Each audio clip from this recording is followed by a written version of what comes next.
You're listening to Rabbi Aryeh Wolbe of Torch in Houston, Texas.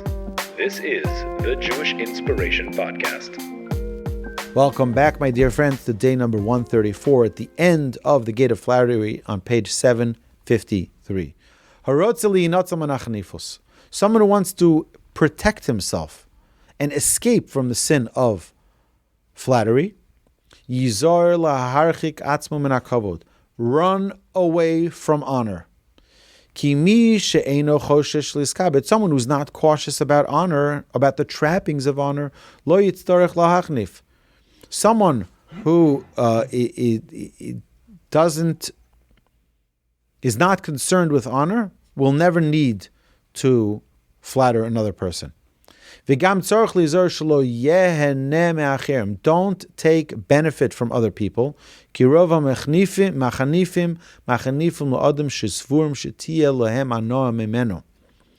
must be careful not to derive benefit from others. For most of those who flatter do so in expectation of some benefit from those who they flatter. So I'm giving in order to take.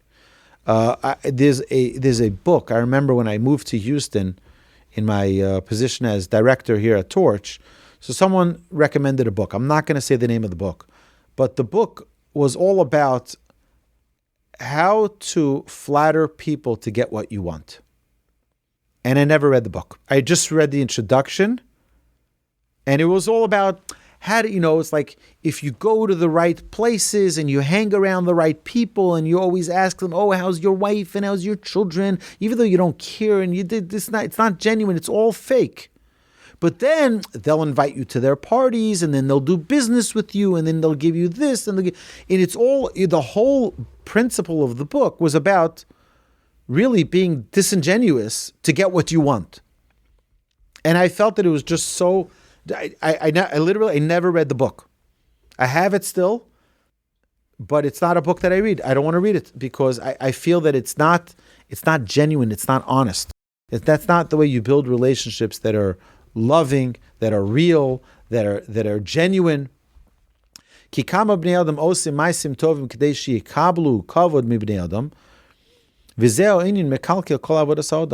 how many people do good deeds so that people acknowledge them, so that they get the praise of others?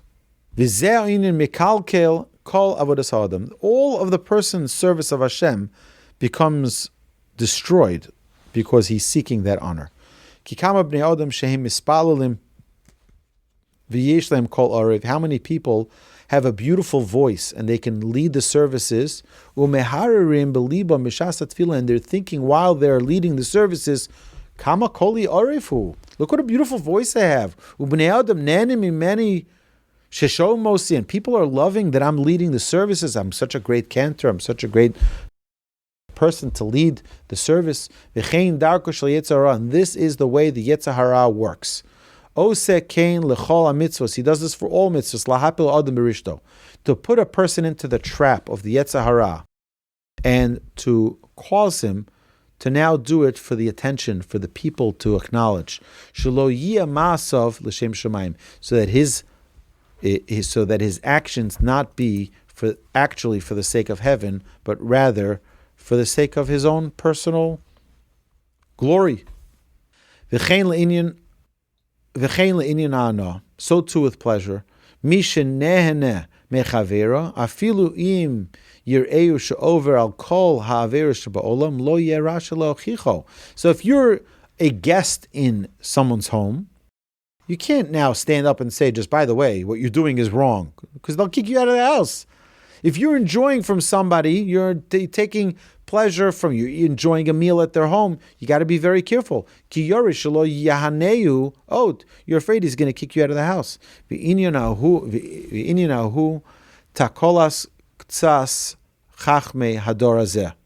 He says, and in our generation, sadly, this is how many years ago this was written, but he says this is sadly the situation.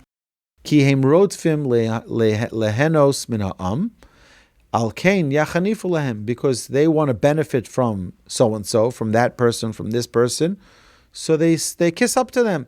and they chummy up to them, and they say nice things to them, so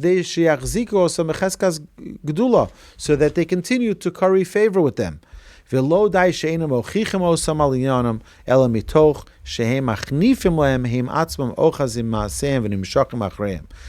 that they don't correct the person who's sinning, but they sit idly by and eventually become part of the sinners. He says, "Derech briyaso shel adam liyos nimshoch b'deosav masav achar re'ov v'chaverov v'noi k'minag anshe medinaso." He says, the way nature is that man is drawn to the ways of his generation, to your friends, to your community, to your culture, to your country. This is what we do in our country. This is what we do in Texas. This is what we do wherever a person is. This is what we do here. A person gets drawn to it. And the way they act, he acts. We're all influenced by our environment to some degree. Therefore, a person has to ensure that he connects with the righteous. And to always sit with the righteous. And to those who are wise and those who are pious, to learn from their ways. And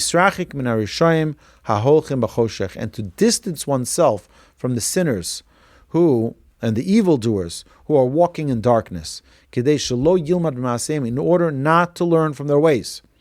We are all influenced, and this is an important thing for us to remember constantly. If you think that your children are not being influenced in school, in college, in grad school, wherever they may be, they are being influenced by their environment. 100% they're being influenced. And this is what King Solomon of blessed memory says in Proverbs, Holech es chachamim yechkam v'roeh kesilim yoreyu. He who walks with wise men will be wise, but the companion of fools will be broken. He who walks with the wise men will be wise. You hang around the good people, you'll be good. You hang around the not so good people, you'll be not so good. As it says in Psalms, Ashrei ho'ish asher lo halach b'atzos v'shalom. This is the first verse in the first Psalm of King David. Praised is the man, happy is the man who did not walk in the counsel of the wicked. You don't hang around with them, you won't be influenced negatively from them. V'chein im ha'yeh medina sheminhageha ro'im ve'ein anosheha ho'elchem b'derech yeshara. If there is a community, there's a place where the customs are evil and whose members do not follow the right path, yelich l'mokev shanoshim tzaddikim. Go to a place where the people are righteous. V'nagim b'derech tovim, and they do conduct themselves virtuously. V'im kol ha'medinos shehu yod'an v'shomea shmuasan noagos b'derech lo tova. And if all of the communities that you know conduct themselves in a way that's inappropriate, or if a person is too far from a place that has good, correct values and ways, mipnei hageyasos o mipnei hacholi yeshev levado yechidi, either because of sickness or because of dangerous bands of thieves in order to get there. So what is he going to do? He's too far of a travel to get to a place which has wholesome people. Yeshev levado yechidi. Such a person should dwell in solitude, alone. Let him sit alone and be silent, for he has taken it upon himself, says Lamentations. V'im heim ro'im v'chatoim she'ein menichin oso leishev b'medina ela im kein misarev imoyim v'noeg b'minhagam hara yetzil ma'oris v'lechavochim v'lemidboris v'al yanhig atzmo v'derech hatoim ke'inin shnemar mi yitnenu b'midbar melon orchim. He says, and if you're in a place where they say, sorry, you got to be part of our culture, like Sodom and Gomorrah. You have to do what we do. We're all evil and you're going to be evil with us. He says, what do you do then? He says, then hide in the caves, in the rocky cliffs, in the desert. Do not be among those who are sinners. My dear friends, this is such an important and fundamental lesson for us to learn in our generation, because I feel that we're living in a world of total influence. And we're influenced in ways that in previous generations we weren't influenced that way. Previously, okay, you can keep the television off, but today you have apps, you have social media, you have every kind of influence you can possibly imagine. Media is so powerful, and you look at what you have the Golden Globes yesterday, and you have all of these things. Are these the values that we value? If not, we should keep ourselves distant from it. We should avoid looking at it and hearing about it. It means we have to have intentional direction in what we and how we want to live our lives. And if a person wants to live their lives in a righteous way, they're going to have to be intentional about it. And delete the app that's causing you to waste time. Delete the app that's causing you to have a negative influence. Distance yourself from friends that are a bad influence. We have to be intentional about it. We can't, and this, I think, the number one lesson from chapter 24 about slander, about flattery, is to be intentional in your service of Hashem. I want to do good, I need to be in a good place. I want to be in a positive environment. I want to be around people who are growing, who are on a trajectory of growth. Because if not, what's the result? Heaven forbid, I'll hang around the people that are no good. And if they're no good, I'm surrounding myself with no good, I'll end up with that influence as well. And the same goes for our children, obviously. If we put our children in a good environment, they will be on a very good path to be doing great things. My dear friends, have a magnificent week. Thank you so much. You've been listening to Rabbi Aryeh Wolbe on a podcast produced by Torch, the Torah Outreach Resource Center of Houston. Please help sponsor an episode so we can continue to produce more quality Jewish content for our listeners around the globe. Please visit torchweb.org to donate and partner with us on this incredible endeavor.